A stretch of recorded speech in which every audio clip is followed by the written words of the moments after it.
Yeah, the hardest part, eh? Not really, 'cause the waiting's over with, wouldn't you say? We're here once again today with amazing medicine here in the morning. Oh yeah, rock and roll to soothe your soul and get the harmony of the heart just right. Ooh, a great morning of awakening to help you spread your wings and take flight. Whole lot of storytelling with Grandpaw, Coyote, and the tribe, man, here on the Hazy Radio Network with your morning wake-up call and so much more. On the Coyote Medicine Show with your host, Grandpa Pedro Coyote, babies, helping you get it underway in a rock and roll sort of day. Right here at the beginning of the day, man. The bright sunrise coming alive in your heart. Babies, you're getting the start, man. Just as it should be, don't you see? That's why the Coyote's here. Hey, set us all free. When we find out the joke's on me, well, then it's okay because it's not on you. Oh, yeah? Well, if it's on me, it's on you, too. It's on all of us, don't you see? Because I tell you what, in the background, we've been sitting there in that spiritual realm laughing our asses off, man, and just having a great time pushing the pieces of this puzzle around, trying to get them back together just right, you know. And then down here in this dynamic, we're the pieces of the puzzle that get pushed around, you know, and see if we fit in here, notch there, notch there, notch there, notch there, notch there, notch there, you know, and little by little we start reassembling a real image of ourselves from a place of almost total and complete loss of ourselves somewhere back there in the beginning of our days as a baby child in each lifetime that we live. Wild shit, eh? Yeah, man. So you lose your marbles and then you spend your rest of your life picking them up. A little bit here, a little bit there, and pretty soon you got a bag full and then you're weighted down by it and away you go back to the spirit realm.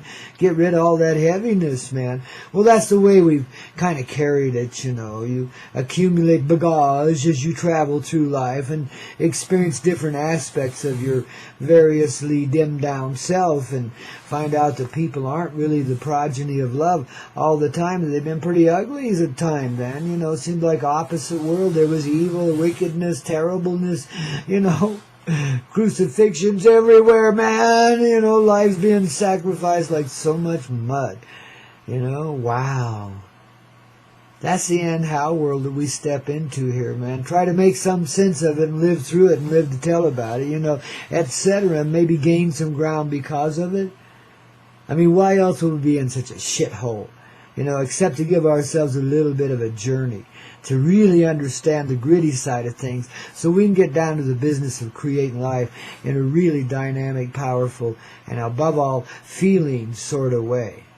This is why we came the organic way. Babies, like it or not, this was our choice. We brought ourselves into this. All of us as persons, one little person, all of us as that one person in everything. And everyone, of course, you know.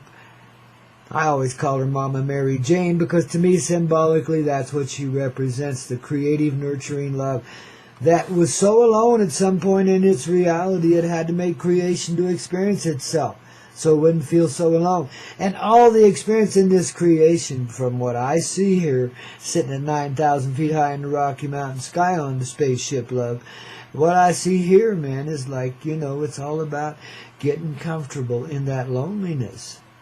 Through the practice of creation, we reflect back to us our own spectacular way, our own nature of being, our willingness to experience anything. Baby, there's an artistry to this living that goes beyond belief. But each of us is like that artiste, and we're living our role to the maximum extent possible. In every moment that we live, we're giving our ultimate, our best performance to ourselves and to those that surround us in what you'd call the spiritual realm, but that's our audience, man.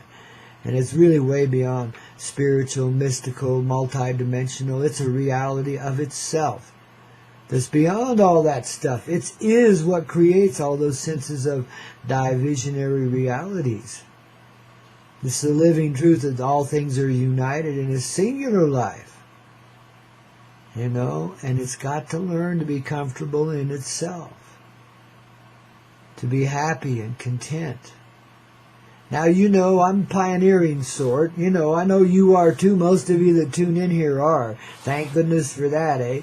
But old Grandpa here, got the helm right now here at Spaceship Love, and it feels like you just like being at the wheel of an 18-wheeler again, and hauling ass down life's highways. Because I'm kind of like here in this studio, present, just me and my little Okiwan Kenobi, my whiny weenie dog, who is our official assistant DJ here, and does let himself be known at times, baby. He's quite the love. Dog is God, and God is dog, and boy, we just love them all, don't we? Oh, and the kitty cats, too. Okay, cat lovers, I don't mean to offend anyone. I'm just partial to dog because dog and me journey together. We're coyotes, We all have that ancient blood. Just like humans all have that ancient blood that comes from the one mother of love that created us as the children of the universe, man. To become her experiential vessels that she might know herself in all of her spectacular wonder.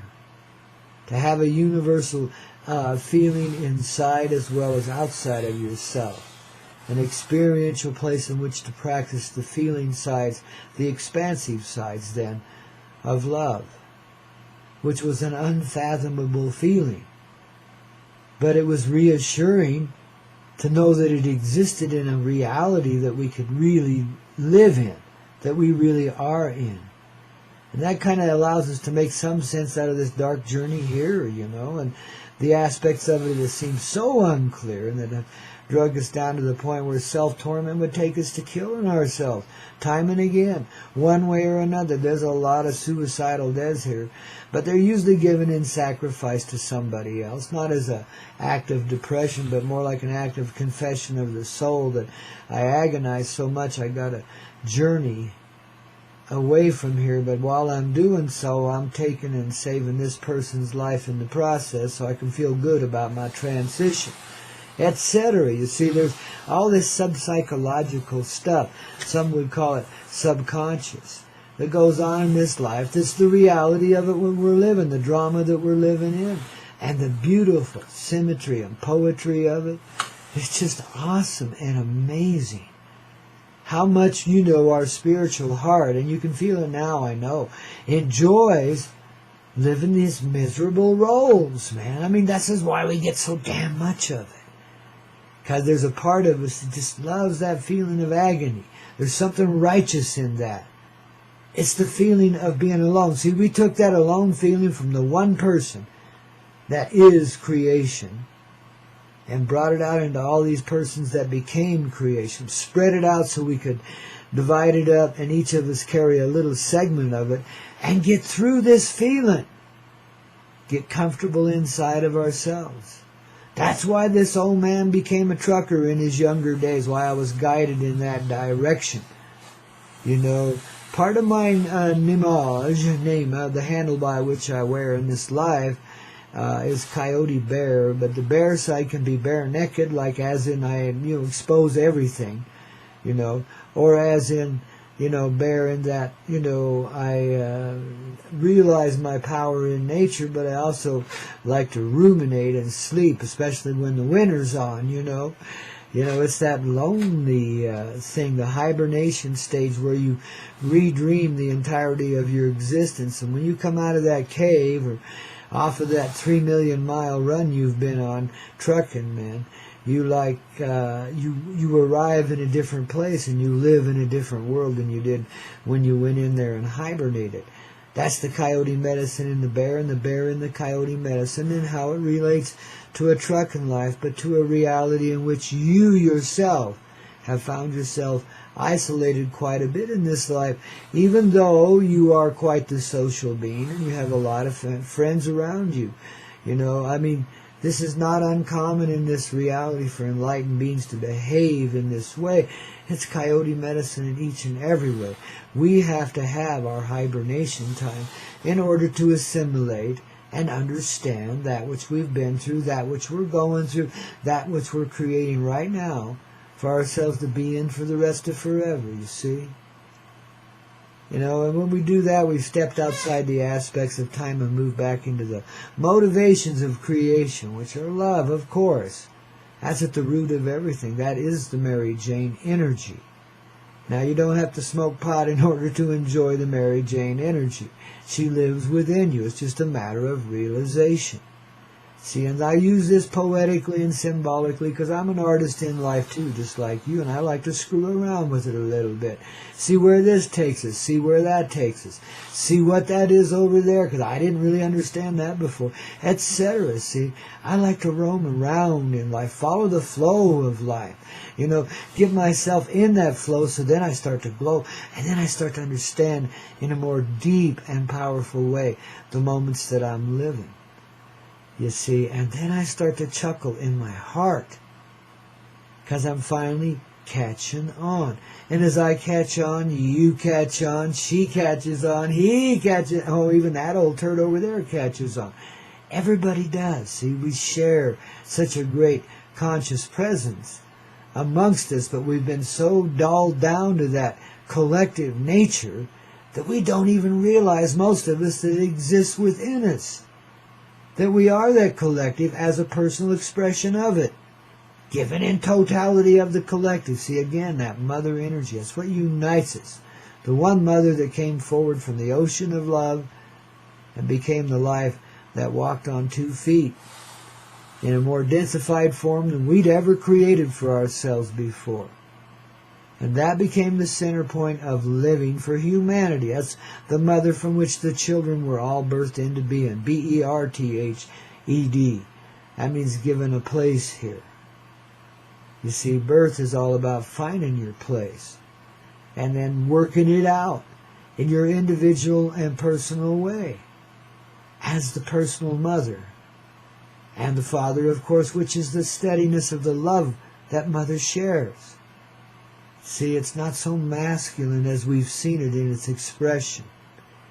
We had to give death to this authoritarian shit, this masculinity that so denied the presence of the mother inside of itself as to go so far as to repeatedly kill her again and again, metaphorically, realistically, etc. It was an energy that lied at the root of most of what we would call evil or darkness, the hatred of the mother, of the divine inside of ourselves, the hatred of the soft energy of love that creates. That, by the way, no one here could resist. Everyone had to have their moment of it in this life. I don't care who you are. And some were so addicted to it they got lost in it because they couldn't understand it. It goes too far that way. It gets numb and you can't enjoy it. You see, there's only one way to love, and that's with the expression of the heart, because that's the only way you can live. Same way, because life and love are the same thing. So when we feel the full presence inside, and we've experienced enough contrariness to know that we have worked out that pain, that great pain of being alone, by taking individual aspects of it into our lives and becoming that aspect of pain and bearing that pain through each life as a burden, but as a blessing as well, to each life that we live. And most of us are players here, been through many times of it. We rather enjoy the journey of it. We love the romance of it. We love the fleshy feel of it. We love even the harsher aspects of it, though we'd be hard pushed to say that while we're living through them, wouldn't we? Yeah. Screw that shit. Well, the pathways of difficulty have led to the expansion of the pathways of pleasure, which is then to experience the love to the maximum extent in the full presence of feeling in all of life living, and therefore resolve the ancient pain of loneliness. To be completely satisfied in yourself. Now, I'm going to step in some aspects here that might, well, anyway, just be open here.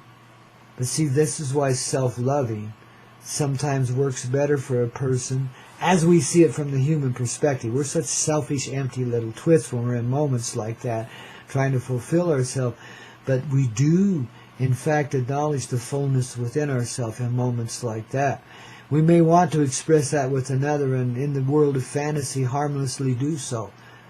But in the reality, the totality of it is reminding you of how together you are in your life and what your form of expression is here to experience. And I've got to tell you, the what we've known orgasmically in the past, whether it's shared or not so shared in a more personal or a more shared way, that is personal, no matter how it's expressed.